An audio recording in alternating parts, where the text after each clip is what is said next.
अस्सलाम वालेकुम my YouTube family, welcome back to my YouTube channel मालूम भालू डेली व्लॉग्स। कैसे हैं आप सब? उम्मीद है कि जो सब ठीक ठाक होंगे। सर्दियां बड़ी जी अच्छी सी हो गई हैं, स्पाइसी सी हो गई हैं, तो इसी तरह से जी आज हम एक बड़ी अच्छी क्रिस्पी स्पाइसी सी डिश अपने चैनल पे बनाएंगे जो कि हर किसी को पसंद होती है। हर कोई ये खाना चाहता है, हर किसी का दिल करता है जी वो गर्मा गर्म पकौड़े खाएं। लेकिन ये होता है ना कि कुछ लोगों को ये डाइजेस्ट नहीं हो रहे होते, कुछ लोगों को गैस का मसला कर देते हैं, कुछ लोग कहते हैं जी हमें ठीक से हजम नहीं होते, और बहुत से ऐसे लोग होते हैं जी जो कहते हैं हम तो डाइटिंग पे हैं तो हम ये वाले पकोड़े कैसे एंजॉय करें। तो जी सब मसलों का सलूशन मैं यहाँ पे लेके आई हूँ। ये आज मैं इस तरह से पकोड़े बनाऊंगी, इसको डाइटिंग वाले भी खा सकते हैं, इसको वो लोग भी इंजॉय कर सकते हैं जिनको जी ये पकोड़े हजम नहीं होंगे। इनको जी हम बनाएंगे बहुत अच्छी अच्छी सब्जियों के साथ, और बहुत ही अच्छे तरीके से बनाएंगे जो कि आपको मज़े के साथ साथ ना हेल्थ इश्यूज़ में भी आपको हेल्प करेंगे और आप इंजॉय कर सकते हैं। हम अपनी रेसिपी को यहाँ पे स्टार्ट करते हैं। सबसे पहले आपको नज़र आ रही होगी मेथी, तो हम बना रहे हैं ये पकोड़े मेथी के साथ। देखें जी कितनी अच्छी फ्रेश सी मज़े की मेथी है।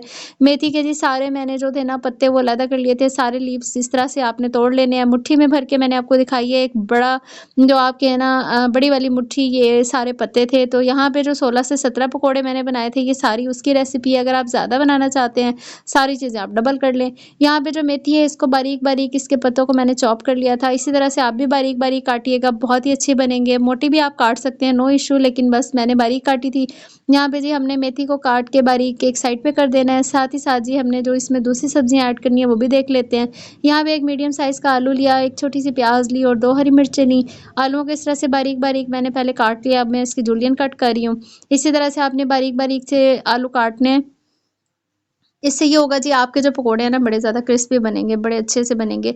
और यहाँ पे देखें माशाल्लाह से सारे आलू इसी तरह से मैंने बारीक-बारीक से जूलियन कट में काट लेने हैं। सारी सब्जियों को हमने बहुत अच्छे से नीटली चॉप कर लेना है। आलू हमारे यहाँ पे तकरीबन सारे डन हो गए हैं, हमने कट कर लिए हैं। काटने के बाद मैंने पानी में आलू जो हैं डिप कर दिए थे। यहाँ पे आ गई मेथी की बारी। आप चाहें तो मेथी को बॉयल करके डाल सकते हैं, लेकिन इतनी मेहनत की ज़रूरत नहीं है। यहाँ पे जी 1 छोटा चम्मच नमक ऐड करने के बाद मैंने मेथी को अच्छे से मसल लिया था। आपने भी इसी तरह से मसलना है। जब नमक के साथ हमने मेथी को मसलना है तो सारा पानी इसका जी इस तरह से निकल आना है।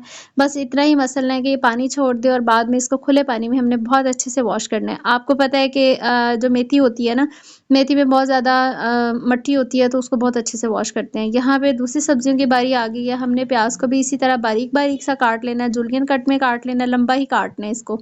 इसी तरह से हरी मिर्चें 2 मैंने ऐड की थी और इनको भी मैंने बारीक-बारीक सा चॉप कर लिया था। हरी मिर्च से जो आता है ना मज़ा आता है हमारे पकोड़ों में, बहुत ही यम्मी लगता है। तो जी धनिया को कैसे भूल सकते हैं, धनिया इतना ये माशाल्लाह से इतना फ्रेश था, और यहाँ पे धनिया के मैंने इसी तरह से डंडियों के साथ लिया था इसको मैंने रफली चॉप किया था, मोटा-मोटा चॉप किया था। ये सारी सब्जियाँ हमारी यहाँ पे हो गई हैं डन। अब हम बात करते हैं जी हमने अब आगे क्या करना है। हमने अपनी मेथी को देखें जी यहाँ पे धो के अच्छे से इसका पानी मैंने निचोड़ लिया था। यहाँ पे बिल्कुल खुश्क हो गई है। यहाँ पे सारी सब्जियों को मैंने एक साइड पे करके ना प्याले में रख दिया था। अब यहाँ पे हम ऐड करेंगे कुछ स्पाइसेस ऐड करेंगे। वो स्पाइसेस क्या हैं वो मैं आपको यहाँ पे बताऊँगी। बिल्कुल जी हमारे जो किचन के स्पाइसेस होते हैं वही है। यहाँ पे जो जूलियन कट किए हुए आलू वो भी मैंने इसके ऊपर ऐड कर दिए हैं, सारी सब्जियों के साथ इनको भी रख लिया है। अब जी स्पाइसेस आ गए हैं हमारे, बस बेसिक मसाले हम डालेंगे और बिल्कुल देसी तरीके से, और बहुत ही ज़्यादा यम्मी ये पकोड़े बनाएँगे हम। यहाँ पे मैंने डाल दिया जी ज़ीरा साबुत, साथ ही हल्दी थी, गरम मसाला पाउडर था, पिसी हुई लाल मिर्चें थी, और जी कुटी हुई लाल मिर्चों का एक बड़ा चम्मच ऐड किया था। बड़ा चम्मच ही मैंने चाट मसाला डाला था, थोड़ा-सा नमक डाला था क्योंकि चाट मसाले में भी नमक था, और हमने मेथी को भी नमक लगा के धोया था।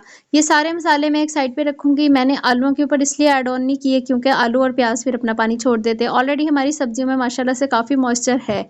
अभी हम बात करेंगे बेसन की, तो अगर बेसन की बात करें तो टेबलस्पून के हिसाब से 5 टेबलस्पून भर-भर के मैंने ऐड किए थे। आपकी अपनी मर्ज़ी है, आप यहाँ पे जी बहुत ज़्यादा बेसन भी ऐड कर सकते हैं। सूखा धनिया उसको अच्छे से हाथ पे क्रश करके मैंने डाला था। तो यहाँ पे ये पॉइंट है कि जो लोग डाइटिंग करते हैं ना वो ये पकोड़े कैसे खा सकते हैं, क्योंकि जी देखें इसमें कितनी ज़्यादा सब्जियाँ हैं। जितनी ज़्यादा सब्जियाँ होंगी ना हमारे पकोड़े उतना ही कम तेल उठाएँगे। अगर हम ज़्यादा बेसन ऐड करेंगे तो जो पकोड़े हैं ज़्यादा बेसन वाले पकोड़े ज़्यादा घी लेते हैं, ज़्यादा तेल लेते हैं, तो वो हेल्थ इश्यूज़ करते हैं। इसलिए हमने यहाँ पे थोड़ा-सा बेसन और ढेर सारी सब्जियाँ ऐड की हैं, और ये हेल्थ के हिसाब से बहुत अच्छी रहती हैं। और आप यकीन करें डाइटिंग वाले भी खा सकते हैं, कोई मसला नहीं है। इसमें आप देखें कार्बोहाइड्रेट में आलू आ जाते हैं, साथ ही जी प्रोटीन की बात करें तो साथ में हमारे पास बेसन है और बाकी सब्जियाँ को तो आपको पता ही है कि वो तो कितनी अच्छी होती हैं ना हेल्थ के लिए। यहाँ पे सारी सब्जियों को मैंने मसल-मसल के अच्छे से बेसन में ऐड कर लिया था। यहाँ पे जी फ्राइंग की बारी आ गई, यहाँ पे तेल गरम किया अच्छे से, उसमें हमने ये पकोड़े अपने डाले हैं। अभी आप पकोड़े देखिए इसमें बेसन कम और सब्जियाँ ज़्यादा नज़र आ रही हैं, बस यही इसका जो है ना हेल्थ के हिसाब से ये अच्छे हैं और जो मेथी है ना, मेथी बिल्कुल भी गैस नहीं होने देगी, इनको हज़म करने में बहुत ज़्यादा हेल्पफुल रहेगी।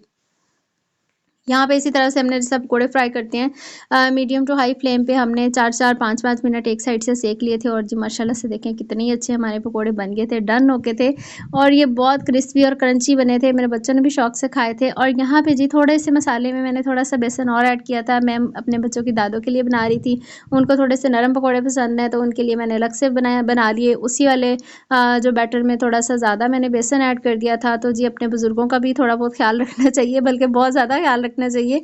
बस ये होता है जिस तरह एज बढ़ती है तो हम बहुत सी चीज़ें जो हज़म नहीं कर सकते हैं, तो मैंने उनके लिए बनाए थे। मैंने कहा अम्मी आप भी खाएँ, तो इंशाल्लाह आपको भी ये ठीक रहेंगे। तो माशाल्लाह देखें जी हमारे पकोड़े बन गए थे। मेरी बेटी यहाँ पे चक्कर लगा रही थी और 1-2 तो उठा के वो ले ही गई थी, उसको तो बहुत ही पसंद है पकोड़े। तो जी मुझे पूरी उम्मीद है आपको ये ना पकोड़ों की सिंपल सी और बड़ी टेस्टी सी रेसिपी बहुत अच्छी लगी होगी और आप इसको लाज़मी ट्राई करेंगे। आप पालक के साथ भी इसको बना सकते हैं, लेकिन मैं रिकमेंड करूँगी कि सर्दियाँ हैं तो सर्दियों की जो सब्जियाँ उनको एंजॉय करना चाहिए, तो आप इसको मेथी के साथ ही बनाइएगा और खा के देखिएगा कैसा यम्मी सा टेस्ट आता है।